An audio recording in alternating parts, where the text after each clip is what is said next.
How to use secret conversation on Facebook Messenger.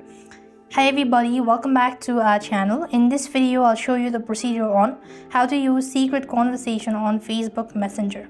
To use secret conversation, you could actually follow the steps.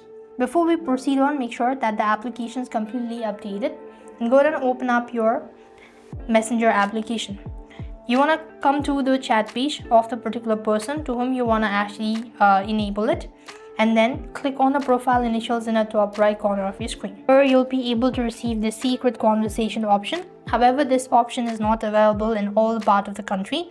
So as you could see in my case, I do not have that option, so this means it's not available in my country. Or else you could also try updating it.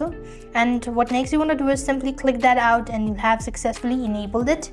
And that is how you could use secret conversation on your Facebook Messenger.